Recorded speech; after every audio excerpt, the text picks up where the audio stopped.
Even the famous cockle traders have decided to diversify. Jelly deals. I think it's a London thing. No, I've never tried one. I do eat all shellfish, but I've never tried a jelly deal. It's not for me. But as the Christmas season approaches, some stalls find themselves battling to keep their customers and are having to throw everything at the business. I'd probably begin by asking you when the big day is, because time has got a lot to do with it, if we needed to order anything in. But I'd also want to know what your colour theme is going to be. David and Janet Court have run I Do wedding favours for the last 5 years. I've been married twice and so was David. So our wedding was our third marriage each.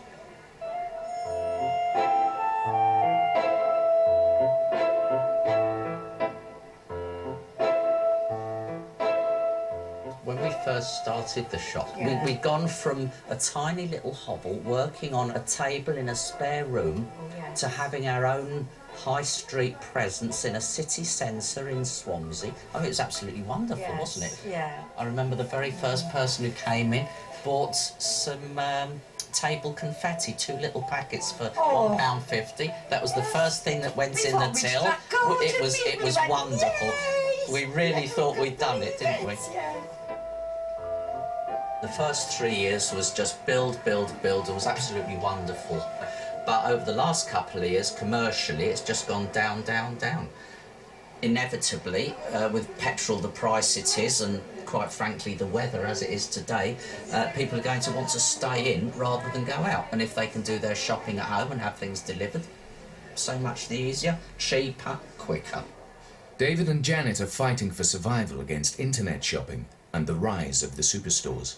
There's a lot of big shops doing little pieces of what I sell, and very, very cheap. Like, you can buy a little box of confetti with a teddy bear on, you know, and they're selling them for about 50p and things like that, and that affects the business. I cannot compete with the big boys, but they don't give the quality that I give. You managed with that now, is that all right? Okay, thank you. For the market's most successful stores, trade is busiest around noon. 15,000 people will pass through the market every day. What are they? For £1, right? In recent years, stalls have been joined by cafes to feed the appetites of hungry shoppers. Sandy's Lunchbox is the market's newest attraction. We inherited the business as chez nous, which in French I think means little house or little home. And I thought, well, I haven't got any French roots, and we'd a lunchtime trade, and I thought Sandy's Lunchbox. It just couldn't be Rob's Lunchbox for obvious reasons. It had to be Sandy's Lunchbox. For Sandy Ellis and her boyfriend Rob, this cafe was part of a new chapter in both of their lives. We met online, and I know people say about dating sites they don't work and all this and all that. I've been on quite a lot of dates before Rob, and some of them appeared in front of me, and I thought, my word, that doesn't look anything like your picture. Since getting together, Rob has invested his entire pension in Sandy's Lunchbox. This Christmas will be the first real test for the business. We need to take around 600 to 700 a day. Yes, that's what we need.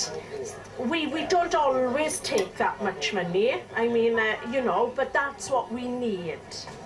Sandy and Rob serve a daily carvery. 2 turkey dinners, 2 teas, table 6. Offering a choice of 8 types of vegetable, 4 types of meat, and a cup of gravy, all for £4.50.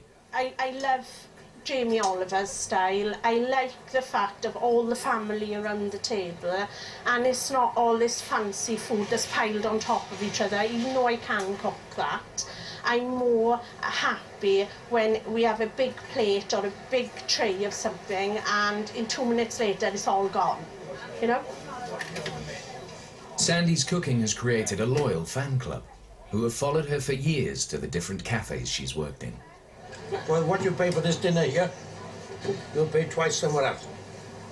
Right? It's cooked, fleshed every day. She does a lot of it at home and brings it here. That's the passion she has for this place, the passion she has for food. And of course, because of her passion, we like to come here to support her as well. You see? There you go. But the market's a competitive place, and Sandy is in a constant battle to keep her customers from straying to pastures new. I want 2 teas for the ladies over there and a coffee for me. Is that too difficult? No, that's fine. Well, yeah, get on with it. Oh, he's a right softie. When we bought him camper last Christmas, he burst into tears. No, I didn't. Don't Yes. say lies. You're a lying bitch. You've got to know how to treat people in a different way. It's knowing your customer, knowing how to treat them, and just, you know, respecting them in the way that they respect you. I don't mind that Mario swears in front of me, I don't mind, you know? In tight economic times, a trader's charm can mean the difference between success and failure. Are you after anything in particular? Something like that, only smaller, please. That's the size that is it the bag you want? Yes, the bag. Yes, of course. Over there. Yep. You have to listen, otherwise you won't know what they want. If you don't agree with somebody, you have to sometimes try and up the game a little bit by just giving a few gentle suggestions. What about Pearl spray like that? Pearl strands? No, Something these like that? women are sporty women. Little golf balls? Hail? I have to be everything to everybody. That's